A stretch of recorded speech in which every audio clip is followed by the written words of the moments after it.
Hola, les doy la bienvenida a Reflexiones, Risas y Llantos, un espacio donde yo, Alma Juárez, les comparto lo que he encontrado, reflexionado y las dudas que todavía tengo acerca de crecimiento personal, familiar y profesional y de responsabilidad ciudadana para simples mortales, así como la opinión de invitadas e invitados expertos al respecto. Acompáñame y cuéntame sobre tus propias reflexiones, risas y llantos.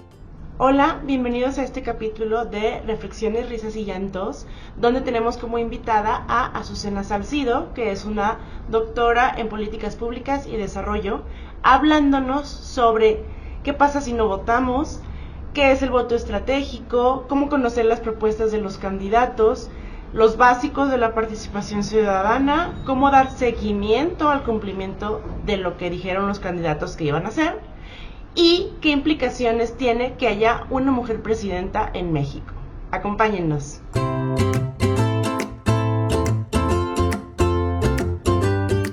Bueno, bienvenidos a Reflexiones, Risas y Llantos, que es un espacio donde yo voy a estar reflexionando sobre diferentes cosas que he encontrado en la vida. Entre ellas, pues una de las personas que me da muchísimo gusto haber encontrado es a Azucena, que les voy a presentar. Azucena Salcido es doctora en Políticas Públicas y Desarrollo por la Universidad de Guadalajara, con amplia experiencia académica y profesional. Es investigadora reconocida a nivel nacional y cuenta con publicaciones en temas como democracia, políticas públicas y corrupción. Además de su trayectoria académica, posee 16 años de experiencia en el servicio público en los 3 niveles de gobierno, donde se ha especializado en diseño, implementación y evaluación de políticas públicas, así como en áreas como anticorrupción, gobierno abierto y participación social. Su experiencia también abarca consultoría y evaluación de programas públicos, colaboración con organizaciones de la sociedad civil y coordinación de proyectos de investigación. Muchas gracias, Azucena, bienvenida. ¿Cómo te sientes de inaugurar este espacio? Pues muchas gracias por invitarme. Pues es algo que ya habíamos platicado desde hace mucho tiempo, las dos, ¿no? Tanto tú como yo, tener un espacio como este, y pues me emociona muchísimo.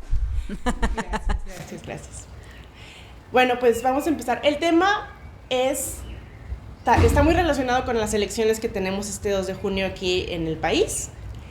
Y vamos a empezar con las preguntas que ya te había hecho. Bueno, esto sucedió, es como el replay de una cena donde Azucena y yo estuvimos platicando, porque como ella es una experta en política, pues yo, como una neófita, le pregunté varias cosas y me encantaron tanto tus respuestas que me parece valioso que las compartamos. Muy bien. Entonces, la primera es, ¿qué pasa si no votamos? Bueno, yo empezaría diciendo que votar es un derecho, ¿no? Y a final de cuentas, como un derecho, lo puedes ejercer o no. O sea, realmente puedes elegir no votar, es una opción, y puedes elegir votar. Y hay personas que han perdido ese derecho y no pueden votar, ¿no? Entonces, pues empecemos por ahí. Votar es un derecho. Lo ideal sería que todos ejerciéramos el derecho a votar, ¿no? Entonces, una persona puede elegir no votar porque no quiere ejercer su derecho y está totalmente pues habilitada para no hacerlo. El asunto es que el no votar, y hay no votar o información sobre no votar, hay muchísima en redes sociales, en internet o en cafecitos. Hay muchos como títulos, ¿no? Por ejemplo, escuchamos cosas como el voto útil, el voto inútil, el voto cruzado, el voto nulo, muchos tipos de votos, y a la hora de la hora no sabemos muy bien qué significan. Y cada tipo de estos votos o cada forma de ejercer el voto tiene una intención. A mí me gusta decirle voto estratégico, ¿no? Okay. Creo que si nosotros vamos a ir a votar y si vamos a ejercer nuestro derecho a votar, creo que tenemos que hacerlo estratégicamente, ¿no? Obviamente esto es un ideal, porque esto implica que las personas tengamos información suficiente para poder votar estratégicamente. Esto significa que te documentas, que lees noticias, que te informas de fuentes fidedignas y que creas una decisión o tomas una decisión a partir de la información disponible, y la verdad eso es un ideal, ¿no? En cómo votan las personas influyen muchas cosas, no solamente la información disponible, sino la coyuntura, el contexto, el descontento social, la animadversión al partido en el poder y las emociones. Las emociones son un componente importantísimo a la hora de votar. Entonces, ¿por qué digo que voto estratégico? Porque las votaciones se han complejizado, creo que cada vez más. Por ahí andaba circulando un video y varios videos ya en redes sociales que exponen la boleta, ¿no? o diferentes boletas electorales, y te explican diferentes cosas que pasan si tú votas de una forma o de otra forma. Entonces esto hace como más complejo votar, y entonces creo que la gente se espanta y a la hora de estar ya ahí en el momento en la casilla se confunden, o bien pues bueno, tachan lo primero que viene a su mente. El asunto es que como en México tenemos coaliciones electorales y las coaliciones son muy grandes, estas incluyen a muchos partidos. Y luego tenemos elecciones federales, elecciones estatales y elecciones municipales. Pues dicen, es la elección más grande de la historia. Y yo creo que a final de cuentas cada elección que venga va a ser la más grande de la historia. Ajá, porque la población pues sigue creciendo. En el momento en que la población deje de crecer, pues probablemente ya no van a ser las elecciones más grandes de la historia.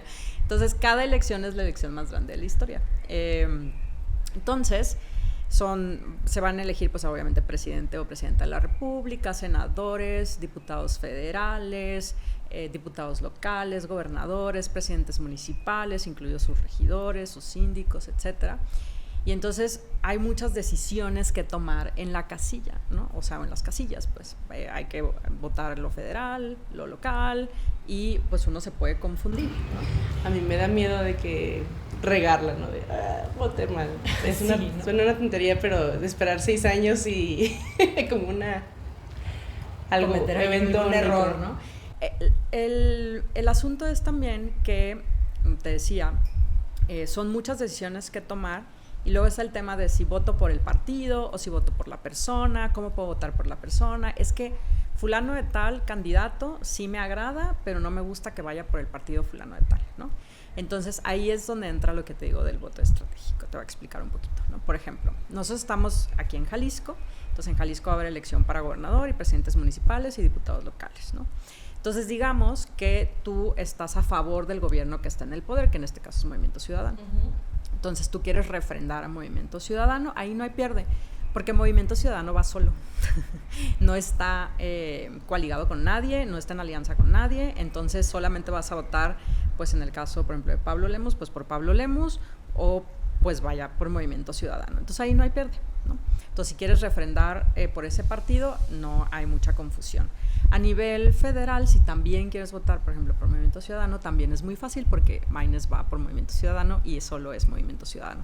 La cosa se complejiza cuando quieres votar, por ejemplo, por los otros candidatos, por ejemplo, de donde están PAN, PRI y PRD, o en el caso de Jalisco, por donde está Morena, Hagamos, Futuro, y donde está el PAN, el PRI y el PRD, y las alianzas son distintas a nivel estatal que a nivel federal, y eso también causa confusión, ¿no? A nivel federal, pues Xóchitl está con PAN, PRI, PRD, y existe la alianza donde va Sheinbaum, ¿no? Donde están Morena, el Verde y el PT y otros, y luego Maynes que va solo, ¿no? Y a nivel de los estados son diferentes las alianzas, y a nivel de los presidencias municipales también, entonces también puede como causar confusión, ¿no? Eso hace que la gente, creo yo, se oriente al candidato y no tanto a los partidos, porque luego te confunde, ¿no? Cuál partido estaba con quién, en qué alianza, ¿no? Pero ¿cómo es entonces el voto estratégico? Bueno, si tú quieres refrendar, pues obviamente estratégicamente sería votar pues por el mismo partido que está en el poder. En el caso del nivel federal, si tú lo que quieres refrendar a la 4T, pues votas por la alianza donde está Claudia Sheinbaum, puedes votar por toda la alianza, puedes votar por Morena, puedes votar por el Verde, puedes votar por el PT, y esas decisiones de si yo voto en la boleta toda la alianza, o nada más voto por Morena, o voto por el puro PT, tiene efectos, ¿no? Es lo del presupuesto. Lo del presupuesto que te decía, ajá. Entonces, ahorita voy a regresar a eso. Entonces, digamos que pues quieres refrendar al gobierno federal, pues votas por la alianza, o votas por Morena, o votas por el PT, o votas por el Verde, ¿no? Pero digamos que no estás contenta con el gobierno actual en Jalisco y lo que quieres es votar por alguien de la oposición, que en este caso puede ser PAN, PRI, PRD, o la otra donde están Morena, Hagamos Futuro, etcétera. Entonces, puedes votar por la alianza o puedes votar por alguno de los partidos, ¿no? Entonces, si tú, por ejemplo, dices, no, yo totalmente quiero ya que salga el gobierno de Morena a nivel federal, pues obviamente hay que votar por alguno de la oposición, ¿no? Hay que votar o por, pues en este caso, o por Maynes o por Xochitl, por Xochitl, ¿no? Sin embargo, aquí es donde entra lo del voto útil, el voto cruzado, etcétera, ¿no? ¿Por qué? Porque, bueno, encuestas hay muchas y dicen muchas cosas, ¿no? Todo depende de la metodología, del muestreo, etcétera. Y pues también se sabe, ¿no? Se dice que muchas encuestas son pagadas específicamente por los partidos para quedar bien y hacerle ver a la población que van ganando, ¿no? Que no todo está perdido. Ajá, entonces, algunas personas se dividen, digamos, ya están decididas en que no quieren refrendar a Morena o al gobierno federal actual, y entonces lo que quieren hacer es votar por la oposición, ¿no? Y entonces dicen, no, bueno, no hay que votar por Maynes porque los votos por Movimiento Ciudadano son votos que están dividiendo la oposición y lo ideal sería por quien verdaderamente tendría posibilidades de ganar como oposición, que sería Xochitl, ¿no? Uh-huh. Entonces, a Maynes incluso lo enfrentaron, creo que ayer u hoy, en un evento que le dijo, deja de dividir el voto, ¿no? Pues sí, porque sí, efectivamente, Movimiento Ciudadano lo que está haciendo es dividir el voto. Yo no creo que decline por Xochitl, y creo que sí, a final de cuentas, el objetivo es ese. Pero alguien diría, ¿pero de qué le sirve a Movimiento Ciudadano dividir el voto si no va a ganar Maynes? Ajá, ¿por qué quiere votos? Pues porque quieren presupuesto, ¿no? No hay que olvidar que la votación total que obtenga un partido político se traduce en presupuesto público para ese partido, llamado prerrogativas para los partidos políticos, y entonces significa que en el año que sigue y posteriormente tendrá más presupuesto ese partido para seguir operando. También obviamente la votación o el número de votos ayudan a mantener el registro a los partidos para que estos no desaparezcan, ¿no? Les puede dar mayor presencia nacional en diferentes estados, tiene muchos objetivos el voto, no nada más es elegir al candidato, sino que cuando nosotros estamos votando por un partido, estamos votando por el partido, le estamos dando el voto al candidato y le estamos dando dinero en el futuro a ese partido, ¿no? O le estamos manteniendo además el registro y dándole dinero en el futuro. Entonces, ¿cómo es el voto estratégico? Bueno, entonces si tú estás 100% seguro de que no quieres votar por Morena o por Claudia, pero quieres votar por la oposición, si tú votas por el Movimiento Ciudadano, solo tienes que estar consciente que probablemente no va a ganar y que estás decidiendo de alguna manera darle como dinero a ese partido. Pero tú dices, no, yo no le quiero dar dinero al Movimiento Ciudadano, a mí no me interesa que el Movimiento Ciudadano sobreviva en los próximos años, entonces tu siguiente opción sería... ¿Escribir el nombre de Maynes? No, votar por la alianza donde está Xochitl. Pero dices, es que yo no quiero votar por el PRI, porque el PRI robó más y porque el PRI ha hecho, bueno, entonces solo votas por el PAN. Y entonces, ¿qué significa esto? Que el voto le va a contar a Xochitl como candidata y le va a contar al PAN, y entonces le va a estar dando en el futuro dinero al PAN, ¿no? O sea, no va a estar, digamos, contribuyendo a los votos del PRI ni al PRD. Ajá. Entonces, en el caso, por ejemplo, de Jalisco es algo similar, ¿no? Por ejemplo, en el caso de Zapopan, hay personas que dicen, es que yo sí quiero votar por Pedro Kumamoto, pero yo no quiero votar por Morena, o sea, no. Entonces no le quiero dar ni un voto a Morena. Pues perfecto, en la boleta no votes por la alianza, vota específicamente por Hagamos o Futuro o los otros partidos de esa alianza y no por Morena, para que ese voto no le cuente, digamos, a Morena. Entonces, eso es en cuanto a cómo se visualiza la boleta electoral y cómo los votos no solamente le cuentan al candidato, sino también le cuentan a los partidos y significan también dinero en el futuro. Y la sobrevivencia, pues, de estos partidos y su capacidad de operar, ¿no? ¿Y representación en el Congreso también? Bueno, es que esa parte, ¿no? O sea, en cuanto a los diputados locales, por ejemplo, obviamente uno vota por los diputados de mayoría, pero también vota por los diputados de representación proporcional. Estos vienen en la parte de atrás. Entonces, si tú votas por un candidato de un partido, vamos a decir del PAN o del PRI, y votas por el PRI, entonces estás votando a su vez la lista, ¿no?, plurinominal de esa coalición. Entonces, si votas indirectamente por los de representación proporcional. ¿Y cuál es? O sea, el voto estratégico, si te entendí bien, es tener claro que las alianzas, o se puede votar por la alianza completa o por un partido por separado. Exacto. Entonces, tu voto se convierte justamente como en un arma estratégica en la que tú decides apoyar a cierto partido o a cierto candidato vía cierto partido o por toda la alianza, si le quieres dar el voto a todos.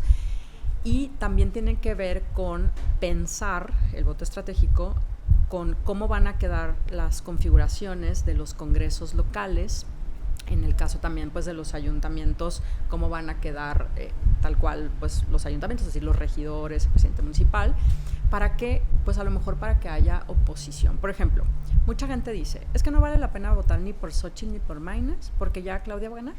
O sea, todas las encuestas Claudia sale arriba, la elección está cantada, ella va a ser la presidenta, y entonces, pues, ¿para qué voto? O sea, ¿para qué voy a votar si Claudia ya va a ganar, ¿no? Entonces, es importante ir a votar, no solamente por todo lo que ya dije, porque representa otras cosas además de otorgarle el triunfo, sino porque justamente eso, ¿no? A lo mejor digo, bueno, yo no quiero votar por Claudia, probablemente gane, pero voy a ir a votar por Xochitl vía el PRI o vía el PAN o vía el PRD, justamente para que tengan mayor presupuesto en los próximos años y puedan continuar y ser una oposición con recursos, porque los partidos lo que necesitan son recursos para operar. Entonces, ¿cómo pueden hacer verdaderamente una oposición efectiva? Pues contando con los recursos suficientes. Entonces, voy a ir a votar, ¿no?, en un supuesto, por Xochitl, vía el PRI o vía el PAN o el que sea, para que ese partido sobreviva y siga constituyendo una oposición, en el supuesto de que hacen su trabajo de oposición, ¿verdad? Pero bueno, ese es otro tema. Entonces, y voy a ir a votar por los diputados federales y senadores que le sean una oposición al gobierno de Morena, por ejemplo, ¿no? Entonces, voy a votar por los diputados federales de la alianza de PAN-PRI-PRD, o voy a votar por los diputados federales de Movimiento Ciudadano, o voy a votar por los candidatos a senadores de alguno de los partidos de oposición. ¿Para qué? Para que sean un contrapeso a el gobierno de Morena, si es que ya está cantada la elección, ¿no? Entonces, si verdaderamente su ventaja es tan grande que no hay vuelta atrás, entonces voy a votar por los de oposición para que cuando gobierne no tenga todo el Congreso o la mayoría del Congreso, la Cámara de Diputados y la Cámara de Senadores, y haya una verdadera oposición, y entonces las iniciativas, el presupuesto y todo lo que se discute en la Cámara de Diputados y en la Cámara de Senadores se discuta verdaderamente a profundidad y haya más negociaciones y, digamos, el juego político se ponga más interesante, ¿no? Hacérsela como, digamos, no tan fácil, ¿no? Por otro lado, es estratégico que si tú lo que quieres es que Morena gane y que Morena tenga todo el peso para gobernar, pues vas a ir a votar por todos los diputados federales y senadores y todo Morena, porque eso es tu estrategia para que haya un gobierno de mayoría de ese partido, ¿no? Entonces, a nivel estatal opera más o menos lo mismo, ¿no? Digamos, no, bueno, es que yo sí quiero que gane Movimiento Ciudadano la gobernatura, pero me gustaría que el Congreso pues tuviera contrapesos, ¿no? Entonces votas pues por un candidato a gobernador, digamos Lemus, y voto por los diputados locales que van en la alianza PAN-PRI-PRD, o voto por los que van en la alianza de Morena, Futuro, Hagamos, etcétera. Entonces, es para generar un contrapeso, ¿no? Entonces, ahí dices, bueno, sí, pero no le voy a dar todo, ¿no? O si quiero darle todo el apoyo, entonces voto todo del mismo partido. Entonces, a eso me refiero yo con que el voto es estratégico, a que hay que utilizar el voto de una forma en la que se alinee o satisfaga lo que nosotros queremos hacer, ¿no? O sea, quiero seguir apoyando la 4T, o si quiero que la oposición gane espacios, o si quiero definitivamente que la oposición gane todo. Entonces, y además, ¿a quién le voy a estar otorgando presupuesto en el futuro? Entonces, tengo que ver todos esos elementos a la hora de votar. Entonces, ¿Por qué digo que se vuelve confuso? Porque a la hora de estar ahí en las casillas y ver la boleta, en los casos de los candidatos que van por alianzas de muchos partidos, pues te va a aparecer ahí muchísimas veces, y entonces eso visualmente también confunde. Sí. Y todo esto que yo estoy diciendo suena como muy bien, pero como te digo, requiere un análisis, requiere que verdaderamente te sientes a pensar cómo vas a votar, reflexiones, independientemente de cuáles sean tus razones para votar. Si tus razones para votar son el odio, el coraje, la venganza, la felicidad, la esperanza, o si son que te gustan las propuestas de los candidatos, independientemente de todas esas razones, lo que te significa es hacer como un ejercicio, es como un poco como un juego en el que dices, a ver, ¿a quién le voy a dar más? ¿A quién le voy a dar mi voto? ¿A quién le vamos a dar presupuesto? ¿Cómo le vamos a hacer? Pues si gana Claudia, entonces en el Congreso que haya oposición, y tenemos ese poder los ciudadanos, ¿no? Mucha gente dice, no, pues es que no vale la pena votar, pero si tú no votas, básicamente es como si le estuvieras regalando votos al que va, digamos, a la cabeza. ¿Por qué? Porque no le estás dando un voto a los que tienen el segundo, el tercer lugar, o a los que podrían ser un contrapeso en esos gobiernos. Entonces, para mí no votar es inútil, creo que no abona a la democracia en general, me parece un desperdicio del derecho, pero lo puedes hacer. Pero creo que simplemente no votar le ayuda a la mayoría, o sea, a quien va ganando ya o lleva la ventaja, pues. Entonces, pues... Y, por ejemplo, ¿cuál sería la diferencia? O sea, entiendo que el voto útil es específica, es cómo le hago para que la oposición tenga más fuerza, es lo que entiendo, y el voto estratégico es lo que tú quieras, pero piénsalo y date cuenta que no solo es el partido, más bien no solo es el candidato, es el partido y el presupuesto. El voto útil, de lo que se trata es de darle el voto a quien tiene mayores probabilidades de ganar. De eso se trata el voto útil. Es como no desperdicies tu voto con Maynes, por ejemplo, y dáselo a Xóchitl si quieres votar por la oposición. ¿Por qué? Porque no tiene sentido. O sea, es inútil votar por el que tiene el tercer lugar.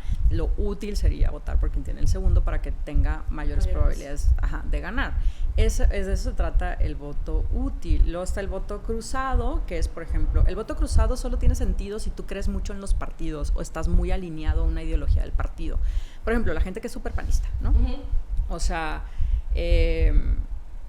dicen, no, bueno, es que yo definitivamente, pues en Jalisco voy a votar por los candidatos de la alianza donde está el PAN, pero es que no veo que Xóchitl vaya a tener posibilidades a nivel federal, entonces pues quizás debería de votar por quien tiene más probabilidades, que es Claudia, y eso es el voto cruzado, es donde como que votas por partidos como que parecen opuestos, a nivel de un estado y a nivel federal, pero que en realidad es como una especie de voto útil en cada nivel, o sea, el voto útil en el estado y el voto útil a nivel federal. Entonces, aquí se estuvo promoviendo mucho en Jalisco eso del voto cruzado, en que votaras por Lemus para gobernador y que votaras por por Claudia Sheinbaum. O sea, por eso digo, es cruzado. Y hace como incoherencia partidista o ideológica, porque es como votar porque tiene más probabilidades, aunque sean como de partidos diferentes o propuestas distintas. Entonces, ese es el voto cruzado. Luego está pues el voto inútil y otros tipos de votos que suenan por ahí. Y yo dije, pues yo voy a aportar con el mío, el voto estratégico. El voto estratégico, otra vez, básicamente es que utilices tu poder de voto en una elección que es tan grande y con tantos cargos para que el voto, digamos, atienda lo que tú verdaderamente estás deseando. O sea, que se alinee con lo que tú quieres que suceda, que se alinee con, a lo mejor, con quien te convence de las mejores propuestas, o quien se alinea más ideológicamente, ¿no? Es que yo soy de izquierda, yo soy de derecha, yo soy conservador, yo soy liberal, o sea, y entonces que hagas un juego en el que entonces quienes ganen, o por quienes tú votes y que potencialmente podrían ganar, realmente tengan el peso suficiente a la hora de gobernar o de legislar para llevar a cabo las cosas que tú, pues en las que tú crees, o las que tú defiendes, o las que tú crees que ellos van a hacer. Ya lo que hacen una vez que llegan al poder, bueno, eso ya es otra cosa. Ya, totalmente. Oye, y eso que a mí me impactó mucho, que dices que al final, una vez estando en el poder, se pueden cambiar de partido. Y yo así de, ¿qué? Sí, pues bueno, ese es, bueno, aquí en México le dicen el chapulineo, ¿no? Pero el chapulineo tiene como dos niveles, ¿no? El chapulineo, que es, por ejemplo, gente que estaba en un partido y que se va a otro partido para postularse. Digamos que yo estaba, no sé, en Movimiento Ciudadano y me cambio a Morena o al PAN para que me den una candidatura, entonces ando moviéndome de un partido a otro. También le dicen a eso cuando brincas de un puesto a otro constantemente, que a mí la verdad eso no me parece incorrecto.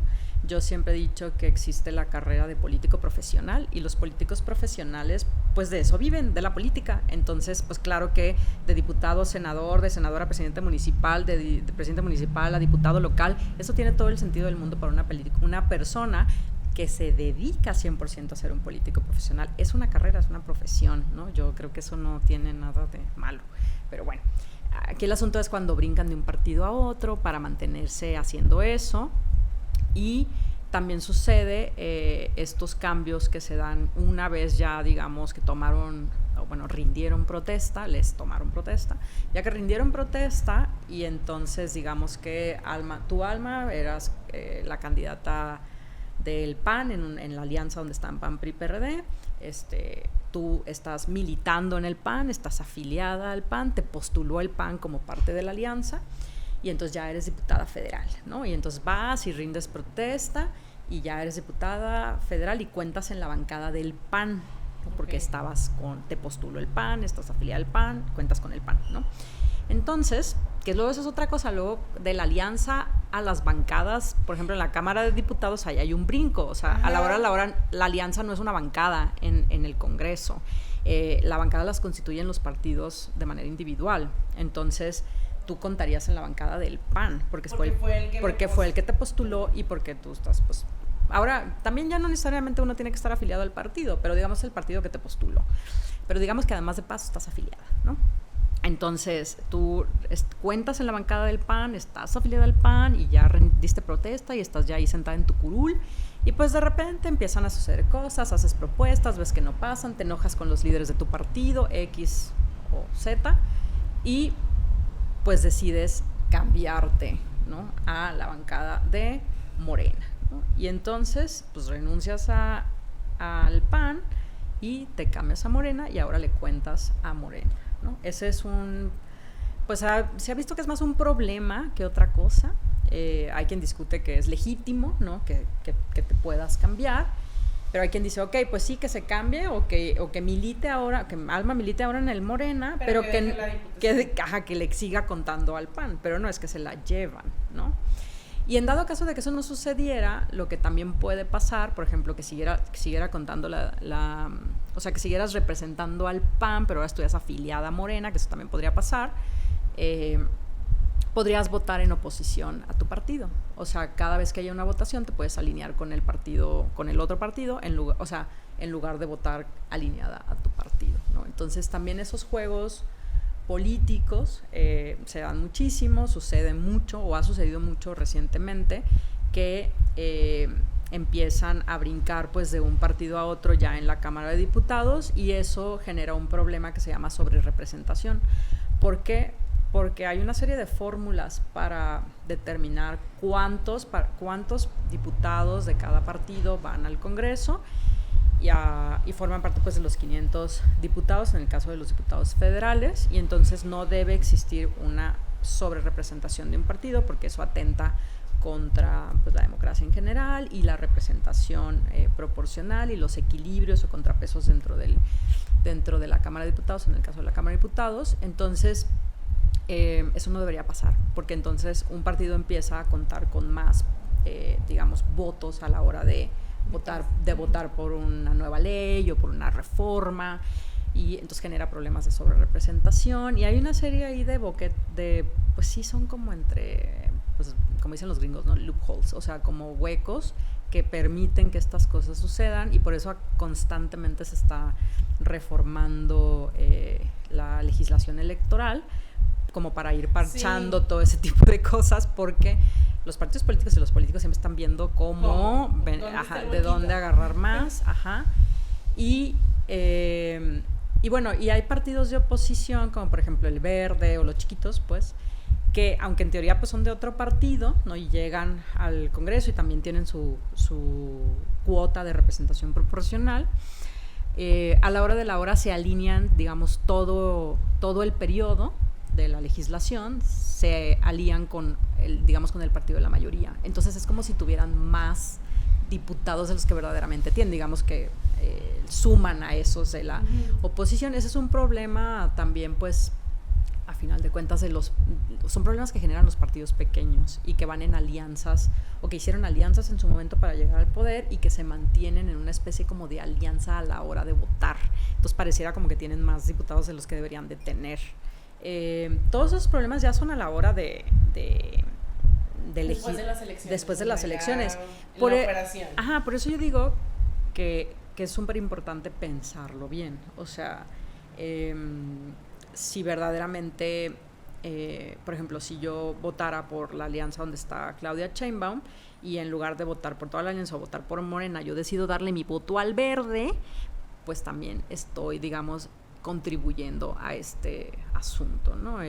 Pues al Verde se le dice partido parásito, partido satélite, partido de muchas formas, porque se alía con quien esté en el poder, pues para seguir sobreviviendo, ¿no? Y entonces estos partidos se sostienen porque la gente sigue votando por ellos de una u otra manera, o porque votan por toda la alianza y pues llevan ahí. Está embarradito. Ajá. El parásito, ¿no? Los benefician a los partidos chiquitos. Que no está mal que haya partidos chiquitos, no está mal que haya diferentes partidos, no. El asunto es luego cómo actúan. Ahí lo que tendría que pasar es que como ciudadanos deberíamos estar al pendiente de cómo están gobernando estos partidos, cómo están legislando estos partidos, y entonces en la siguiente elección decir, no, a ver, o sea, yo voté por ti según por estas propuestas, etcétera, pero a la hora de gobernar hiciste esto, te aliaste con fulano o con tal partido y terminó sucediendo esto y ya no voy a volver a votar por ti. Pero hay gente que es muy fiel a los partidos y que vota solo por los partidos, no vota por las personas. Y luego están los que votamos por las personas y no por los partidos. Entonces, es toda una cosa que se ha vuelto cada vez, creo yo, más compleja. En realidad creo que no está tan fácil. Incluso yo a veces que pues digo, ay, como que medio le sé a esto, a veces también me confundo y digo, a ver, entonces esta vez ¿cómo va a estar el rollo? Cambian las fórmulas, cambian las reglas constantemente. Yo no soy experta en materia electoral, entonces a veces también me cuesta trabajo como seguir todo el asunto y no es tan sencillo. Y yo digo, bueno, tú que te informas, yo que en teoría estoy en esto y todavía a veces me confundo, digo, no, pues que es la gente de a pie, a la que ni le interesa la política, a la que ni siquiera se informa en medios serios, que se informa en TikTok. Y no digo que está mal informar en TikTok, pero hay que verificar las fuentes, ¿no? Entonces, pues no, o sea, se dejan guiar por las opiniones, por el meme, por la canción, porque está guapo, y por eso te digo que al final es que terminan votando por otras razones que no son las ideales, pero que son legítimas. Yo puedo votar por un candidato porque me parece guapo y ya, y tengo mi derecho a votar porque el candidato o la candidata me parece guapa, pero pues eso no estoy muy yo segura de que abone al gobierno, pues, o sea, a la hora de hacer gobierno. Claro. Oye, ahorita que decías de las fuentes y demás, ¿tú qué recomiendas? O sea, ¿cómo? Porque yo, por ejemplo, me intenté aventar el debate, la verdad. Llegué como a la mitad, dije, ay, no, ya, se están peleando. O sea, ni siquiera me terminaban de decir una idea cuando ya estaban así de casi agarradas del chongo y el otro con su comentario que nada que ver. ¿Tienes alguna recomendación así como de, a ver, no te hagas bolas, fíjate en qué dicen en materia de salud, en materia de educación, o sí tendrías, o sea, como para hacer un análisis completo así de que revisar todo, o seguir a alguien que diga, a ver, ya hice ese análisis y bla, bla, bla? Creo que, o sea, de los debates yo diría que yo coincido con muchos analistas, pues tienen más años haciendo este tipo de análisis, en que los 3 candidatos son como los peores candidatos que hemos tenido en muchísimo tiempo. Y no solamente por cómo fueron designados, etcétera, sino pues porque son muy malos para debatir. O sea, entre que se ponen nerviosos, entre que se enojan, entre que ni argumentan bien, entre que no sacan datos o cosas que son relevantes. Los que estamos como en esto y estamos como más informados, pues de repente decimos, pues le hubieras dicho esto, le hubieras contestado aquello, ¿no? Porque se nos ocurren cosas porque pues, son cosas que han estado pasando. Pero como que a la hora de la hora no sé qué sucede, si son sus equipos o la forma en la que practican o entrenan para el debate, pero son malos los tres. Y entonces, ¿en qué contribuye esto o qué consecuencias tiene? Es que a la hora de ver el debate, entonces te empiezas a concentrar en todo eso. Ay, se puso nerviosa. Ay, ¿viste cómo se le trabó la lengua? Ay, esta ya puso cara de berrinche. Ay, la foto estaba al revés. Y entonces te empiezas a concentrar en todas las cuestiones de forma y no en las cuestiones de fondo, ¿no? Además de que han decidido que el debate, en lugar de ser un espacio para propuestas, sea un espacio para ataques y para contraataques y para respuestas, y luego ni responden bien, y él pudo haber respondido otra cosa, y entonces todo se pierde en la forma. A final de cuentas, un debate, pues sí es para exponer las ideas, y sí también es para responder, obviamente, por eso se llama debate. Ajá. Pero pues también es un show, ¿no? Y yo creo que ni para dar show tampoco han sido muy, muy buenos, que digamos. Y entonces te pierdes en todo eso. A la hora de la hora ya ni te acuerdas cuáles fueron las propuestas, te acuerdas de los ataques, te acuerdas que le dijo, pues no sé... La candidata a las mentiras. Ajá, la candidata a las mentiras, o te acuerdas que Claudia dijo que en todo el sexenio no había subido la gasolina, ajá, y dices tú, ¿qué es eso? Pero verdaderamente ya no te acuerdas de las propuestas. Te quedas como, ¿y qué fue lo que propusieron? Yo creo que ahí lo que sirve es... Pero es que también esto demanda tiempo, y el tiempo es un recurso valioso y no todo el mundo lo tiene. Esto requiere que, por ejemplo, al día siguiente o los días posteriores a los debates, pues hay que ver los análisis post-debate o escucharlos, pueden ser podcast, radio, tele, lo que sea, YouTube, redes sociales. También hay que irnos a los medios tradicionales, aquí sí, pues, ¿no? A los medios que tienen, pues, un respaldo periodístico, que hacen una labor periodística, que verifican sus fuentes, etcétera. Y en esos medios regularmente sacan notas del debate en donde sí te enlistan o te hacen un resumen, ¿no? Estas fueron las propuestas de los candidatos en estos temas, y entonces ya ahí empiezas a ver y dices, ok, este está proponiendo esto, este está proponiendo el otro, y entonces ya te puedes como enfocar, ya sin el ruido del show, ya te enfocas entonces ahora sí en las propuestas. La otra forma de ver las propuestas y que no tiene que ver con los debates es irte directamente a las páginas web de los partidos o de los candidatos y descargar sus plataformas electorales, ver sus propuestas, ver pues en qué se basa su proyecto de candidatura, y ahí revisar cuáles son las propuestas en los diferentes temas y ya ver si sí te late o no.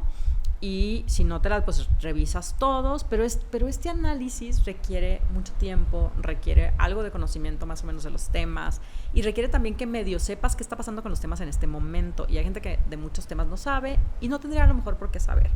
Entonces es un ejercicio que requiere tiempo, requiere esfuerzo, requiere cierto nivel de conocimiento. Entonces es por eso que la gente no termina votando por las propuestas, termina votando por otras razones, porque se dejan llevar por las tendencias, pues porque si está guapo o no, porque si me cayó mal, porque si hace caras, porque no me gusta cómo habla, o solo porque es del partido de oposición y porque yo lo único que quiero es sacar al partido del poder actual. Entonces te das cuenta cómo se configura la forma bajo la cual las personas votan. Entonces, ¿quién va a hacer eso? O sea, a veces ni yo lo hago. O sea, ¿tú lo vas a hacer? ¿Tu vecina lo va a hacer? O sea, va a dedicar 2 horas de su tiempo o no sé cuánto más a revisar todas las plataformas de los candidatos, y luego aparte de diputados locales, diputados federales, senadores, presidentes municipales, gobernadores y candidatos a la presidencia o candidatos y candidatos a la presidencia, es muchísimo. Entonces te dejas guiar más bien por otras cuestiones, pero si quisieras tendrías que hacer eso, meterte a medios serios, buscar las plataformas, quizás hasta asistir a un meeting, ¿por qué no? O sea, si va a estar el candidato en tu colonia, pues ve a ver qué dice, y ahí lo puedes, le puedes cuestionar, lo puedes increpar, lo que tú quieras, ¿no? Oye, ¿y qué piensas hacer por tal o tal problema en específico, no? Porque de otra forma no puedes saber. Y por ejemplo, todos estos diputados, los que son candidatos a diputados locales y que se pierden, los que van en la lista de regidores de los que van para presidentes municipales, luego no sabes ni quiénes son, o de dónde vienen, y no los vas a conocer, y a lo mejor ir a los meetings puede ser, pero ¿a qué hora son los meetings, no? Ahí son a las 4 de la tarde, pues estás trabajando y sales a las 5, ¿a qué hora vas a ir? Luego por eso los meetings son nomás pues de acarreados, porque pues, ¿tú has ido a un meeting No. por voluntad propia? No he ido y o sea, no se me ha antojado. Ajá, y tal vez eso te ocurre, ¿no? ¿Y cómo te enteras que iba a estar en tu colonia el candidato? A menos de que lo sigas en las redes o que te hubiera llegado un volante o algo. Es muy complejo. Entonces, por eso digo que se complejizan muchísimo y le cuesta trabajo a una persona tomar decisiones, ¿no? Elegir es tomar una decisión. O muchas. Entonces el debate, porque ahora que lo pienso, sí es, o sea, pensándolo como de hace años que se dijo, va a haber un debate, la idea era como de, yo pienso que mi propuesta en educación es esta, y que el otro le dijera, es una mensada, porque dónde vas a sacar el dinero, porque no mejor hacemos esto. Ese es como el espíritu o sea... El espíritu del debate tiene que ver con brindar, creo yo, según lo que sé, tiene que ver con brindar un espacio, sobre todo, los que son de candidatos a presidencia de la República, pues es brindar un espacio a nivel nacional para que los ciudadanos tengamos la oportunidad de verlos y escucharlos. Ya. O sea, sino ¿dónde? Es que, por ejemplo, porque un debate, no sé si... ¿Dónde los vas a ir a escuchar? ¿Dónde vas a ir vas a ir a buscarlos en Veracruz o no sé dónde se paren? No. Entonces, ¿por qué el formato es debate? Ajá, porque si no, pues dale 5 minutos televisión abierta. No, porque los debates se remontan, sobre todo tienen referente en Estados Unidos, ¿no? De mitad del siglo pasado, en donde iniciaron los primeros debates televisados, en donde había argumentos y contraargumentos y respuestas, etcétera. Y entonces, pues, copiando un poco la práctica, pues en México se hace lo mismo muchísimos años después y empiezan a televisarse debates de candidatos a la presidencia, ¿no? Luego ya después tenemos debates de los candidatos a gobernador o de las candidatas y candidatos, de diputados, bla, bla, bla. Y ahora tenemos un montón de tipos de debates, ¿no? Ya creo que hay exceso de debate.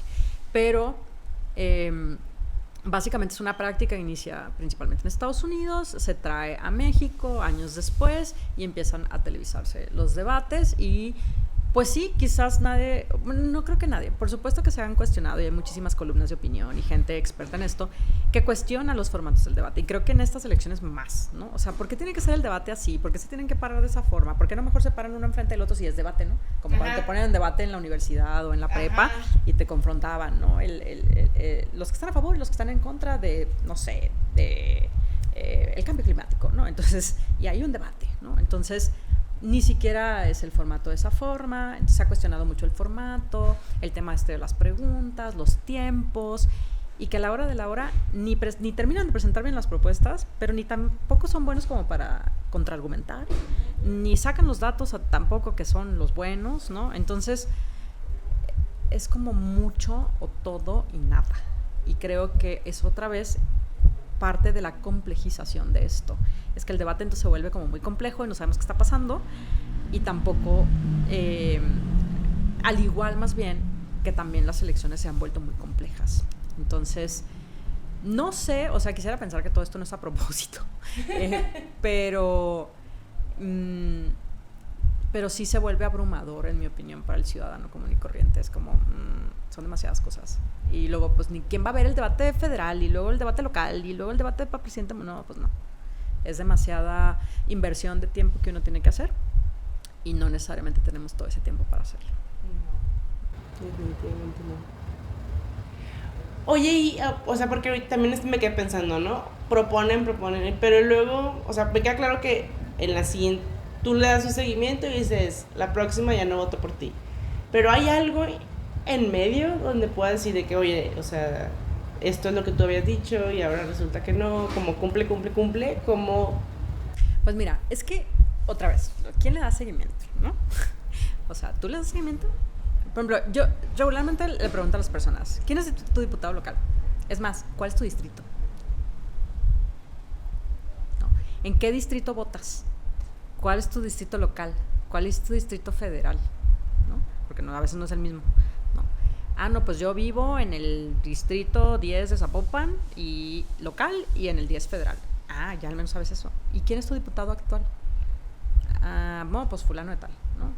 Tu local y tu federal, no, pues fulano. ¿Quién es el senador? ¿Quiénes son los senadores por Jalisco, por ejemplo? Porque hay senadores de mayoría y hay senadores de representación proporcional, igual que los diputados. Entonces, ¿conoces? No. Punto número 1, ubícate en tu plano geopolítico. Entonces, eso constituiría el primer paso para dar el seguimiento, ¿no? No, bueno, es que yo sé que mi diputada es fulana de tal y ha hecho esto y el otro, ¿no? Entonces, bueno, digamos que haces el voto estratégico y sabes por quién votaste. Ahora sí, ¿no? Los anotaste en una hoja. Y dijiste, yo voté por fulano, sutano, mengano, perengano, ¿no? Voté por tal para presidente, tal para senador, tal para diputado federal, tal para diputado local y tal para presidente municipal, ¿no? Ok, ya, estos son todos los por los cuales yo voté, ¿no? Mi responsabilidad en teoría sería ver con el paso del tiempo qué hicieron esas personas por las que yo voté. Entonces, por ejemplo, el diputado federal, ¿qué iniciativas presentó en el Congreso? ¿No? En la Cámara de Diputados. No, pues es que en los 3 años que fue diputado, nomás presentó una iniciativa. Y la iniciativa ni tenía nada que ver con los temas que promovía en campaña, ¿no? El senador, ¿no? ¿Qué propuso durante su periodo? ¿Qué votó a favor y qué votó en contra? ¿No? ¿Cómo fueron sus votaciones? ¿No? ¿Asistía al Senado? No, pues tiene un récord de faltas histórico, ¿no? Tu diputado local, ¿no? Tu diputado local asistía a las sesiones, ¿qué iniciativas presentó? ¿Cuáles votó a favor? ¿Cuáles votó en contra? Para ver si había congruencia pues con lo que inicialmente había propuesto. Y así, el presidente municipal realmente realizó las obras que dijo que iba a hacer. El gobernador o la gobernadora hizo las obras que dijo que no, no, solo por un tema, ¿no? Hablando de obras nomás. ¿Realmente combatió el crimen o X, ¿no? Aunque sea o no de su competencia? Hay diferentes formas de hacer esto. Están las páginas de los congresos, la página del Congreso local, la página del Congreso federal, en donde tú te puedes meter y puedes buscar a tu diputado federal, a tu diputado local, a tu senador, y puedes ver qué ha votado, qué iniciativas ha presentado, las asistencias a las sesiones, a qué comisiones pertenece, qué ha presentado en esas comisiones, cómo votó en esas comisiones, en qué eventos ha participado. Claro que le puedes dar seguimiento, pero implica otra vez tiempo, recursos, internet, computadora, etcétera, para ponerte a ver qué ha estado haciendo, darle seguimiento. Y entonces dicen, es que esa responsabilidad se la dejas otra vez al ciudadano, ¿no? Es el político, ¿no? El político que tú elegiste es el que te debería estar informando a ti, ¿no? No al revés, o sea, porque uno tiene que ser el que está todo el tiempo ahí, ¿no? Bueno, es que también es parte del deber ciudadano, ¿no? Esa es una. Y 2, sí, también ellos deberían informarnos de alguna forma. Hay diputados que son electos y que jamás regresan al distrito que los eligió. Nadie los vuelve a ver nunca, pero existe una cosa para que están, bueno, que se supone que deben tener los diputados, por ejemplo, los senadores también, y los diputados locales, que se llaman las casas de enlace, ¿no? Que son como un lugar, una oficina en el distrito o cerca del distrito donde tú puedes llegar y puedes ir a preguntar, oye, ¿usted qué ha hecho? ¿No? ¿Y qué onda? A ver, platíqueme. Y tal vez deberían de atenderte, ¿no? Obviamente. Pero pues mucha gente no se acerca a las casas de enlaces, más no sabes ni dónde está, pero en las páginas web que te digo, ahí sí dice dónde están las casas de enlace. Entonces podrías ir a buscarlos a las casas de enlace y ver qué está pasando, involucrarte un poco más. Y eso en las páginas, ¿no? También obviamente en las páginas de los gobiernos municipales, en el caso de los gobernadores también ahí es un poco más complicado y te informas. La forma creo que más fácil de saber qué ha hecho un gobernador es por medio de los informes de gobierno. Cada año presentan un informe de gobierno y es un documento enorme en el que tú pues lo descargas y ahí ves pues qué hizo, qué no hizo, dónde invirtió, cuáles son los resultados. Creo que los informes también de los presidentes municipales y muchos diputados y senadores y diputados locales presentan también informes anuales y los postean en sus páginas y en sus redes sociales. También es una forma de darle seguimiento. Otra forma de darle seguimiento es que han surgido observatorios ciudadanos o promovidos por por algunas universidades, se llaman observatorios legislativos. Okay. Entonces los observatorios legislativos son iniciativas que pretenden justamente como ahorrarte toda esa chamba de tú hacer todas esas búsquedas y estar viendo a ver qué hizo, qué no hizo, cómo votó, y digamos lo ponen en lenguaje más sencillo. En lenguaje más sencillo, te lo arman en una gráfica, te presentan una herramienta para que tú puedas fácilmente consultar qué está pasando. Y es nuestro deber ciudadano darle seguimiento a eso. Sí, lo hacemos regularmente, no. Ni yo misma creo que le doy seguimiento a lo de los diputados locales y federales.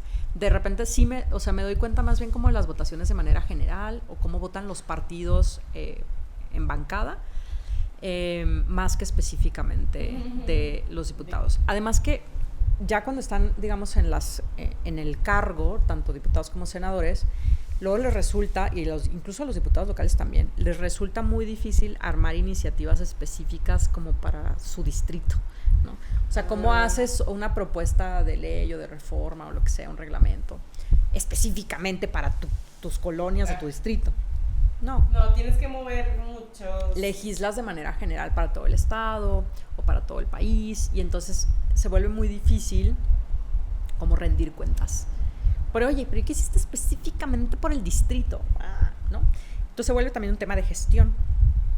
Lo que sucede es que dicen, no, pues es que ayudé a gestionar con el gobernador y con el presidente municipal y con el gobierno federal para que pusieran... Arreglaron, pavimentaron esto y la... pusieran topes y hubiera un nuevo vaso regulador y no sé qué, ¿no? Entonces se vuelve también un tema de gestión.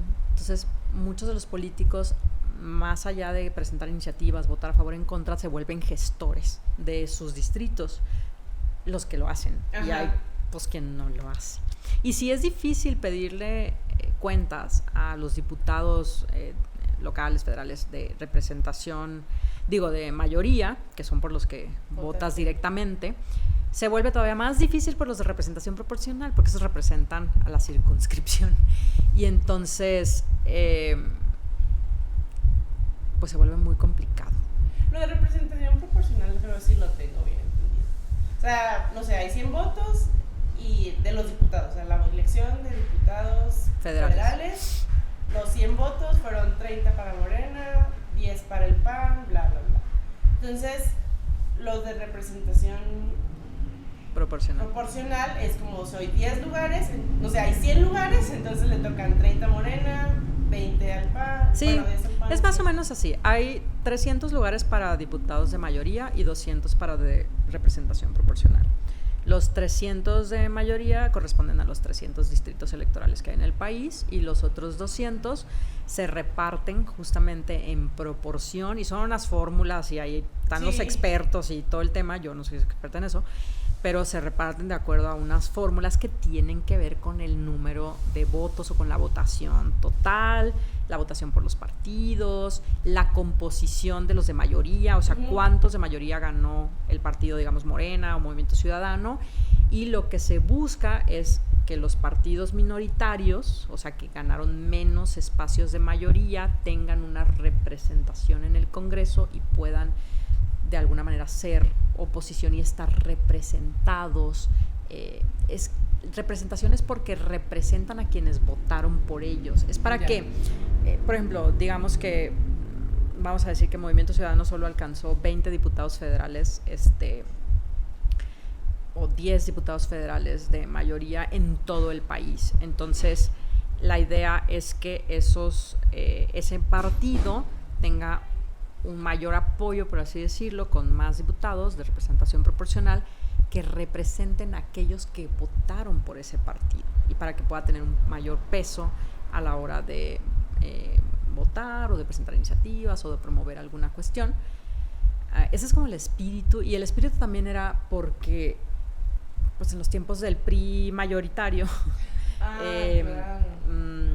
pues había lo que se llama la sobrerepresentación, y entonces pues era aplastante la mayoría del PRI, y los partiditos pues no lograban tener un efecto como oposición, y entonces en México la representación proporcional surge como una respuesta a esas mayorías aplastantes que tenía el PRI, y como el PRI hegemónico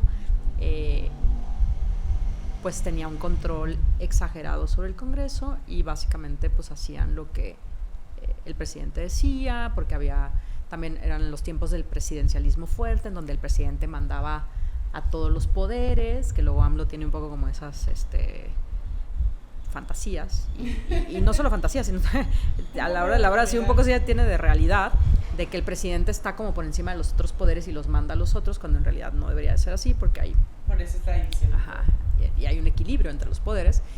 Entonces, justamente para promover el equilibrio de los poderes, para que hubiese esos contrapesos y para que la oposición pudiera verdaderamente ejercer esa oposición, es que surgieron los diputados de representación proporcional, que luego después surgieron los senadores de representación proporcional, que a mí me parece que no deberían de existir, y luego en los congresos locales, los diputados locales de representación proporcional, y el tema de los ayuntamientos es distinto, pero ese es como un poco el espíritu. Entonces cuando dicen, no, hay que eliminar a todos los de representación proporcional, bueno, a ver, espera, wow, ¿no? O sea, todo esto tiene un contexto histórico en nuestro país, como el mismo contexto histórico que permite, o más bien impide en nuestro país la reelección del presidente. O sea, es porque pues aquí en México a los presidentes les gustaba pues, estarse reeligiendo constantemente, y entonces generaba una serie de crisis y problemas de todo tipo. Y entonces los representación proporcional tienen también un espíritu. El problema es que pues dicen, no, es que se ha vuelto la representación proporcional más bien no, como una forma en la que estos partidos pequeños ganan más escaños o más diputados o más senadores, y a la hora de la hora se terminan uniendo con los partidos de mayoría y solo ayudan a que se sobrerepresenten, y ni siquiera votan en oposición, ni siquiera votan por ejemplo, el Partido Verde, ni siquiera votan por la ecología del país, al contrario, no votan por deforestación y por una serie de cosas. Entonces, lo que mucha gente cuestiona es que no ven ese verdadero contrapeso o esa verdadera oposición de esos partidos, sino que al contrario se terminan uniendo a la mayoría y terminan ayudando a la mayoría a ser todavía más aplastante, lo que es como un poco la historia reciente. Entonces, y que además pues dicen que son costosos y que porque necesitamos tantos y una serie de argumentos, pero para todo hay un contexto histórico, no surgieron de la nada. Claro. Y surgieron de la oposición, fue la oposición la que estuvo para que se diera, para que eso pasara. Ajá. ¿Por qué senadores dices que no crees que deberían tener? Pues por la forma en la que se eligen a los senadores y porque los senadores representan a los estados. Ya. No representan a las personas. O sea, sí representan a las personas, a los estados, pero representan principalmente a los estados en el pacto federal. Acuerda que México es una república federal y la federación se compone de los estados de la federación. Entonces el Senado es la representación de los estados dentro de la federación. Entonces representan los estados. Y entonces lo de la representación proporcional ya no sigue la lógica que te conté, ¿no? Entonces, pues surgieron un poquito también en la lógica para darle, según esto, pues a los mismos partidos de oposición, como que tuvieran mayor peso en el Senado, etcétera, pero creo que ahí ya se desvirtúa un poco el asunto, o sea, el objetivo es otro. Y por ejemplo, los diputados de representación proporcional, o sea, ellos no, regresando al seguimiento, o sea, no es que sea de un distrito, simplemente están ahí para votar, o son listas, no representan distritos. Ajá, no. O sea, no. Digamos que en dado caso representan estados, circunscripciones, o sea, no representan a un distrito en específico, como los de mayoría. O sea, los de mayoría son los que te digo, sí tendrían que rendir cuentas a un distrito o un electorado pues específico, y los de representación pues como que de alguna manera le rinden al partido y al estado entidad federativa, pero yo la verdad no sé, o sea, creo que no, yo no he visto, no sé, esto puede que me equivoque, pero yo no, creo que nunca he presenciado como un informe de los diputados de representación proporcional, como si lo hacen los informes de los diputados de mayoría. Entonces, tal vez sí lo hacen de alguna forma, por escrito, la verdad no lo sé, es algo que no tengo muy claro, pero es una de las críticas, que los diputados y los senadores de representación proporcional no le rindan cuentas a nadie más que al partido, entonces que se vuelven en diputados del partido y no del pueblo, y que se supone que los diputados representan al pueblo, no a los partidos, aunque vayan vía los partidos. Que los partidos son un vehículo, pues, no son un fin. Claro. Entonces, que no representan a las personas. Entonces es difícil ahí de repente hacerlos rendir cuentas. Y por lo tanto, si no rinden cuentas, pues no sabes bien qué están haciendo. Pues luego después se pueden lanzar como de mayoría, y entonces cómo votas por ellos si no sabes bien qué onda. Es difícil, y esto implica, y estamos asumiendo que sabes qué hizo tu diputado y qué no hizo, y por qué votó y por qué no votó, pero es complejo, requiere muchísimos recursos, tiempo, esfuerzo, estarla ahí leyendo, y cada vez leemos menos, todo lo queremos en videíto, y también le requiere a ellos una capacidad importante para comunicar. Muchos políticos no son buenos para comunicar y no les entiendes de qué están hablando, y eso pues aumenta como la distancia entre los políticos y las personas que dicen, no, es que yo no quiero saber de eso, no lo entiendo, no sé qué está hablando. A la hora de la hora es que la gente se termina remitiendo a, no, pues yo sigo viendo súper inseguro, los problemas de la colonia nunca los resuelven, y aquí siempre es un basural, y entonces la gente se remite a eso, ¿no? La inseguridad está horrible, y votan de esa forma, ¿no? Entonces... Sí, está todo... ¿Y crees que, o sea, como reformas, que se necesite una reforma electoral así cañona, de que de verdad esto cada vez está más complejo, como que lo simplifique? ¿O es un problema mucho más grande que no...? Pues es que siempre hay espacio para las reformas, ¿no? O sea, se podrían modificar, por ejemplo, las reglas para... que ya lo han hecho. Por ejemplo, subieron el porcentaje mínimo de votación para mantener el registro. Así varios partidos desaparecieron, ¿no? Okay. En los últimos años. Sí han metido, digamos, como elementos en las reformas como para ir parchando estas cosas, para que no haya como tantos partidos de estos pequeñitos y no se disperse todo.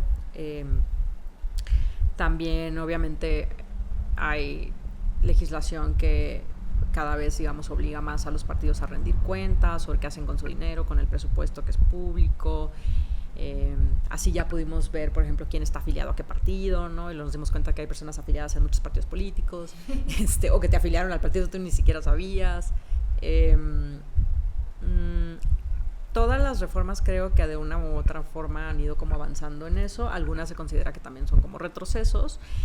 Por ejemplo, las reformas que permitieron que los presidentes municipales se reeligieran, ¿no? Y por ejemplo, pues aquí en Zapopan eso permitió que Lemos gobernara prácticamente casi 6 años. Entonces, que también los diputados de mayoría también se reeligieran. Entonces, ha habido como diferentes reformas como para ir mejorando algunos aspectos, quizás empeorando otros. Pero así que digas tú que yo veo un cambio radical del sistema de partidos, político y de gobierno. No creo. O sea, tendría que... O sea, casi que tendría como que refundarse, ¿no? Suena así como aquí en Jalisco, que es la refundación. Tendrían casi como que refundar el país, la Constitución, revisar el Pacto Federal. No, lo veo como muy complicado. En gobierno todo es siempre incremental, es de poquito en poquito, de poquito en poquito. Los cambios radicales, pues a menos de que hubiese como una revolución, una guerra o algún tipo como de golpe de estado, alguna cosa que sea un cambio totalmente radical. Por ejemplo, o sea, hay países que no tienen sistemas de representación proporcional, entonces podrían eliminar totalmente el sistema de representación proporcional. Pues sí, podríamos dejar de ser un sistema presidencial y ser como otros países, un sistema parlamentario donde hubiera un primer ministro y no un presidente. O sea, ¿sí podría pasar eso? Pues, probablemente sí, pero no sé en qué escenario. Tendría como que haber, te digo, algún tipo como de coyuntura muy grande. Más bien son cambios que se van dando de manera así incremental, poquito a poquito, y y se van modificando las reglas, las fórmulas, se redistrita, o sea, se cambian los distritos, unos se amplían, otros se reducen de acuerdo a los movimientos de la población también, a cómo pues las ciudades cada vez están más pobladas y las zonas rurales cada vez menos. Sí. Entonces, todo ese tipo de cosas van cambiando las reglas, pero sí creo que se ha complejizado, eso sí lo creo, y también es que hay muchos partidos y luego las reglas que permiten a las alianzas o coaliciones también son complejas, y luego esto de que si votas por el partido o votas por la coalición o si todos le cuentan al candidato pero no a todos los partidos, entonces todo eso se vuelve complejo, que era lo que te decía al principio, y pues estaría bien que la gente lo supiera al menos que tuvieran una noción de eso, ¿no? Por ahí vi un video donde sale Marta de Baile con quién sabe quién explicando el tema de la boleta. Explicaron algunos elementos de la boleta, pero no todos, ¿no? Y otras personas explican otras partes y se vuelve pues complejo, creo. Oye, y otra duda. Te preguntaba también la vez pasada sobre la participación ciudadana, porque así como de tú ciudadano, punto número 1, vota, ¿no? O sea, ya estuvimos hablando de varias cosas que se pueden hacer, sí. Pero las elecciones se dan cada 3 años, cada 6 años, o sea, ¿qué otras opciones de participación ciudadana hay? Y, bueno, no me quiero adelantar, pero me decías también que era como está muy complejo participar en esas cosas, ¿no? O sea, como que no se hacía mucho para que fueran muy abiertos por las situaciones. ¿Sí? Pues es que están mencionados en la Constitución, por ejemplo, la Constitución del Estado, está contemplada la participación ciudadana, distintos mecanismos o herramientas de participación ciudadana, ¿no? Por ejemplo, aquí en Jalisco hay una ley de participación ciudadana, y la ley de participación ciudadana menciona todas las formas de participar, ¿no? Y hay muchísimas formas. Y también creo que hay un poco de desconocimiento de todas estas formas, herramientas o instrumentos de participación ciudadana. Y además que también son muchos, cada uno tiene sus reglas, ¿no?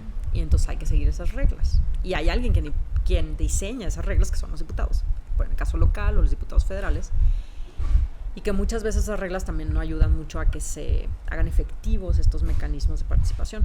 Entonces, por ejemplo, mecanismos que todo el mundo conoce y, bueno, de alguna manera creo que también el presidente actual, AMLO, ayudó a la popularización, por ejemplo, la consulta popular, ¿no? Que es una consulta para ver si estás de acuerdo con la que era enjuiciar a los expresidentes o quitar las pensiones, ya no me acuerdo cómo eran, de qué se trataban las consultas. Sí, eran lo de enjuiciar a los expresidentes. Y creo que la otra era sobre cancelar el NAIM, el aeropuerto de la Ciudad de México. Bueno, esas son la consulta popular es un mecanismo de participación ciudadana que no tiene que ver con las elecciones. Está, por ejemplo, el referéndum, el plebiscito, la iniciativa popular. Está, por ejemplo, aquí en Jalisco pues tenemos el presupuesto participativo. Existe también, por ejemplo, ¿qué otros? La revocación de mandato, la ratificación de mandato, que son dos cosas diferentes. Uno es para quitar y el otro es como para refrendar. Creo que está más bueno el para quitar que para refrendar. Eso de refrendar a mí me parece súper inútil, pero bueno, ¿no? Pues ya estás ahí, nadie te va a quitar, más bien usemos el de revocarte para quitarte, sí. ¿no? Que por ejemplo cuando fue la crisis de corrupción o las diferentes crisis de corrupción que tuvo Peña Nieto, me acuerdo que en ese tiempo había muchas iniciativas en change.org para destituir al presidente, y hay que destituir al presidente, hay que destituir al presidente. Y pues sí, o sea, de alguna manera el marco legal considera que se puede destituir al presidente, pero no decía cómo. Entonces, si no dice cómo, pues ¿cómo lo destituyes? Entonces, yo siempre decía que pues no había forma de destituir a Peña Nieto. La revocación del mandato es una forma de destituir a los políticos electos, ¿no? Entonces, hay muchísimas. Y para creo que, no sé, la última vez que revisé había como 16 mecanismos de participación ciudadana en el Estado, creo que son más ahora. Y entonces puedes usar esos mecanismos para diferentes cosas, ¿no? Por ejemplo, uno Algunos tienen que ver con si estás de acuerdo o no con ciertas legislaciones o leyes, reformas, reglamentos, cosas de tipo. Otro tiene que ver con más bien acciones del gobierno como tal, o si estás de acuerdo con ciertas políticas, programas o acciones que ha llevado a cabo el gobierno. Otras tienen más bien que ver con aprobar, por ejemplo, ciertas obras o intervenciones en ciertas colonias o en ciertos municipios. Otras pueden ser de temas diversos, como lo del aeropuerto. Entonces, hay muchas formas. También están, por ejemplo, además de esos mecanismos, también, por ejemplo, puedes participar por ejemplo, en tu asociación vecinal o junta de vecinos o comité vecinal o como sea que se llame. Puedes participar también en diferentes, los gobiernos, tanto por ejemplo el estatal, municipal, tienen como consejos ciudadanos. El Consejo Ciudadano de Participación Ciudadana del municipio de Zapopan, o el Consejo de Ciudadano de Seguridad, el Consejo Ciudadano de quién sabe qué, ¿no? Entonces tú puedes participar en eso, ¿no? Pero al final de cuentas, vuelvo a lo mismo. Tiempo. Todo esto requiere tiempo, ¿no? ¿Quién tiene tiempo para andar participando en todo, no? Los jubilados. Pues quién, ¿no? Entonces son las mismas personas las que siempre están participando, porque son las que tienen tiempo y son las que tienen también conocimiento o ya cierto capital político, y que también ya conocen los temas, porque te empiezas a involucrar, y a la hora es que prácticamente no es pagado, pues entonces pues no te van a pagar por participar. Entonces la gente dice, no, pues yo de estar mejor trabajando y generando dinero a estar ahí participando, pues mejor me pongo a generar dinero. Y muchas personas dicen, no, pues está muy bien que haya tantos mecanismos de participación ciudadana y que las personas tenemos todas estas opciones para participar e involucrarnos de muchas formas. Y hay otras personas que dicen, no, es que los ciudadanos no deberían estar participando en todo, los gobernantes que son electos deberían estar haciendo su trabajo. Entonces hay ahí como que diferentes visiones. Creo que es como un conjunto de todas las cosas. Claro que los políticos electos o los gobernantes y los funcionarios, servidores públicos tienen que hacer su trabajo, esa es una, ¿no? Pero también sí es bueno el involucramiento social o ciudadano. ¿Por qué? Pues porque hay que tomar en cuenta la visión de las personas afectadas o beneficiarias de lo que sea que se va a hacer, ¿no? Claro. Entonces, si no tomamos en cuenta a las personas, pues o si nosotros como ciudadanos no nos involucramos en las cosas, pues puede ser que quizás las propuestas que se les ocurran a los funcionarios o los políticos no sean las mejores. Y digo ocurran porque pues en teoría se tienen que diseñar las políticas y los programas de una forma con justificación, o sea, analizando el problema, haciendo un diagnóstico, presentando propuestas de solución, etcétera. Pero la realidad es que muchas políticas y programas en realidad surgen no de una justificación, sino de ocurrencias. Y si aparte no las consultas con los ciudadanos, o tú como ciudadano te involucras y exiges, demandas o reclamas que, oye, eso así no, esta obra no va a beneficiar a nadie o nos va a perjudicar, entonces pues también ahí básicamente pues pueden ocurrir muchos errores o pueden haber obras inútiles, desperdicio de recursos, etcétera, ¿no? Entonces, un poco de ese lado de nosotros como ciudadanos involucrarnos, y otra es que el gobierno nos involucre a nosotros por medio de mecanismos para que nosotros podamos participar, pero luego es, bueno, ¿quién quiere participar? Y luego también es que muchas veces estos consejos y este tipo de cosas están también cooptados por los mismos partidos. Ajá. Y entonces la gente que participa es la gente que propuso el partido. Digamos que a ti tú conoces no sé, eres amiga del presidente municipal de Zapopan, y entonces te invita a ti porque eres su amiga a algún consejo, a presidir un consejo, porque sabe que vas a votar ahí, vas a opinar acorde a sus intereses, ¿no? Entonces ya sean sus intereses individuales, de grupo o de partido o lo que sea. Entonces también es que hay como una cooptación de la participación ciudadana. Entonces también hay quien dice, no, participar no vale porque es la misma gente de los partidos, y no están tan equivocados. Pero también hay gente que sí participa genuinamente porque son activistas o porque son personas que están involucradas en los temas. Yo pienso que una forma de participar que no tiene que ver con accionar estos mecanismos es informarse. Como lo básico. Ajá, lo básico, informarse, como lo de quién es su diputado, cuál es su distrito, ese tipo de cosas. Es informarte, es estar pues al pendiente de qué está sucediendo, un poquito involucrarte, sí, no solamente con informarte, sino quizás con, pues no sé, por ejemplo, si eres víctima de un acto de corrupción, pues denunciar, ¿no? Si te robaron o algo, pues presentar la denuncia, ratificarla, aunque digas, ni va a pasar nada, el 90% de los delitos nunca tienen una resolución o sentencia, nadie investiga. Bueno, sí, pues, pero es mi deber denunciarlo. Si yo no lo denuncio, estoy aportando al mismo problema, ¿no? Entonces, no soy parte de la solución. La cifra negra, porque es la cifra que no se denuncia, o sea, lo que no se denuncia. ¿Por qué? Porque hay que flojera y no, bueno, ese es mi deber, yo voy a ir a denunciar, voy a presentar mi denuncia, voy a ratificar mi denuncia, me voy a presentar si me llaman, voy a denunciar al servidor público que fue corrupto, no voy a darla, o sea, el deber cívico, ¿no? Voy a asegurarme de cumplir las reglas, de ser un ciudadano pues más o menos decente, ¿no? O sea, de tratar de respetar las reglas viales o las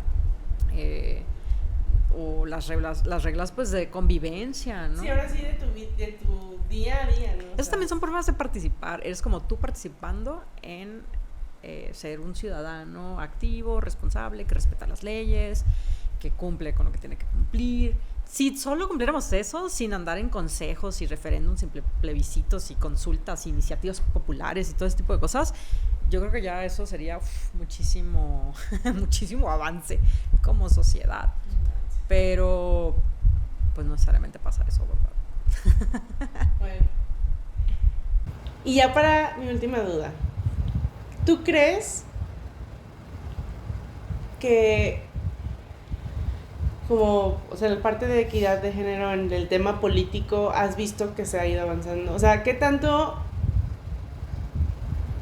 va a ser un cambio que una mujer sea presidente? Que para empezar, sí puede ser presidenta, es como la ingeniera, o sea, ya está. Sí, es presidenta, ok. Sí, no es la presidente, no es la presidente. No. La presidenta. Bueno, creo que es importante. O sea, hay quien dice, yo tampoco soy experta en estudios de género, este tipo de cosas, pero hay quien dice que el simple hecho pues de que una mujer esté en un cargo que nunca había sido ocupado por una mujer ya es pues un hito, ¿no? Es importante porque sirve como referencia. O sea, cuando tú ves que una mujer por primera vez es CEO de una empresa que siempre los CEOs habían sido hombres, genera una referencia dentro de la misma empresa y hacia el exterior de que las mujeres pueden llegar ahí, ¿no? Entonces, el que haya una mujer presidenta en el país puede animar, ¿no?, a otras mujeres a involucrarse en la política, a participar más, y es un hito en un país súper machista y altamente conservador, en el que una mujer tenga la posibilidad de ocupar ese espacio, ¿no? Es un espacio de decisiones, es un espacio de poder, es un espacio de control, es un espacio político, es un espacio gubernamental, es un espacio de todo tipo. Representa una gran oportunidad, pues. Ya que si esas mujeres son o no son feministas y que si son machistas y que es esto que lo otro, eso ya es otra discusión. El simple hecho de que una mujer ocupe la presidencia de la República es importante como referencia, ¿no? Que si eso significa que sus políticas y sus programas y su forma de gobernar va a ser con perspectiva de género y va a ser a favor de las mujeres y va a tratar de cerrar la brecha entre hombres y mujeres, la brecha económica o las desigualdades que existen, y que va a haber más iniciativas en pro de las mujeres, eso no lo sabemos. Okay. O sea, no lo garantiza. Sí, que una mujer esté en un puesto de elección, en un cargo público, no garantiza que ejerza ese cargo público con esa perspectiva, ¿no? Pero el simple hecho de que llegue ya es importante, porque hace 50, 70, 80 años eso era prácticamente imposible, y sí la legislación que se ha venido dando en los últimos años es la que permite esto, ¿no? Las reglas que hay de paridad de género para las candidaturas, por ejemplo, ¿no? Ayuda también a que las mujeres vayan ocupando más espacios, pero hay quien dice, pues sí, pero nada más las ponen ahí y son manipuladas por quién sabe quién. Bueno, eso ya es otra cosa, ¿no? pero a la hora de la hora son mujeres ocupando el espacio. Y si una diputada llega por las reglas de paridad de género, a la hora de la hora va a terminar siendo diputada o senadora y tiene la oportunidad, ya estando ahí, de presentar iniciativas, tal vez sí en pro de, o tal vez no, o sea, tal vez no lo haga, ¿no? Pero es simplemente ocupar el espacio. Creo que sí ha ayudado, porque creo que cada vez más mujeres se involucran en política, cada vez vemos más candidatas, gobernadoras, diputadas, senadoras, y eso es importante en un país en el que la mayoría somos mujeres, en un planeta en el que la mayoría también somos mujeres, y pues tenemos que estar representadas. Y hay quien dice, no me representa, ¿no? Porque es machista, porque es una mujer que ha votado por esto y esto. Bueno, nos representa en el sentido de que pues, son mujeres. Ajá, ¿no? de que Ajá. Y pero creo que sí necesitamos avanzar todavía más ya en la otra parte, que es que realmente legislen, que realmente gobiernen con esa perspectiva, que realmente ayuden a cerrar las brechas. Eso ya es otra cosa. Como vamos paso a paso. Ajá, pero vamos paso a paso. Pero es un poco como, no sé, hace muchísimos años que pues, no había mujeres abogadas, ¿no? O que no había mujeres juezas, no había ingenieras, o sea, no había mujeres con doctorado, ¿no? O sea, pues es lo mismo, vamos avanzando más o menos como en el mismo sentido. Y a mí lo que me parece como histórico es que en un país tan machista como el nuestro, pues una presidenta mujer, pues eso en sí mismo ya es, o sea, las dos candidatas pues, que tienen mayores posibilidades son mujeres, o sea, va a ser mujer sí o sí. Entonces eso ya es súper importante. Da como, es un cambio creo como generacional también, y también como cambia la perspectiva, y eso ayuda como una referencia, como una inspiración para que más mujeres se involucren, para que no crean que la política no es una cosa de hombres, y posiblemente para beneficiarnos como mujeres con algún programa, política, proyecto, legislación, lo que sea. Eso ya es aparte, sí, ¿no? Sí. Pero definitivamente creo que es muy importante. No lo menosprecio. Creo que incluso muchos hombres más bien se enojan y se molestan por estas reglas que existen, por ejemplo, para las candidaturas. Es que nomás por ser mujer. Y hay muchas personas que alegan que la gente debería llegar por su mérito, pero no tiene las mismas condiciones para lograr los méritos. Entonces pues le llaman acciones afirmativas, ¿no? A final de cuentas no pueden llegar ahí por diferentes dificultades y bloqueos y cosas que existen, y es un poco como las personas que niegan la brecha salarial entre hombres y mujeres y dicen que eso no existe cuando sí existe. Entonces hay gente que niega que la brecha entre los candidatos y candidatas, que eso no existe, que todos tienen la misma oportunidad para llegar, pero sabemos que no, hay todo un contexto socioeconómico, político, etcétera, cultural, que impide que las mujeres lleguen a muchos lugares. Entonces yo lo veo como buenísimo. A mí me parece espectacular que vaya a haber una presidenta en este país y ojalá gobernara con perspectiva de género, pero bueno, eso es otra cosa. Lo iremos descubriendo. Sí, así es. Pues, ¿dónde te pueden encontrar? A ver, platícame de... Pues yo estoy en todas las redes sociales, pero no necesariamente activamente platicando de todas mis cosas. Estoy en Twitter como Azucena Salcido, en Instagram también, pero pues en Instagram posteo memes y cosas así. Espero ya próximamente tener cuentas en donde hable de estos temas, pero pues será Azucena Salcido de una u otra manera. Entonces me encuentran por ahí en las redes sociales. O pues también me pueden mandar correo a azucenasalcido@gmail.com. Espero que no me empiecen a mandar correos si esto se vuelve viral o algo así. Pero pues para cualquier asunto ese es mi correo. Y me encuentran contigo también. Sí, también conmigo. Ay, pues muchísimas gracias. No, gracias a ti, estuvo padrísimo. Muy, como siempre, a mí me vuela la cabeza, me dejas pensando un poquito más, que eso también es importante. Y pues ya les estaremos platicando un poquito más de esto. Cuídense. Gracias.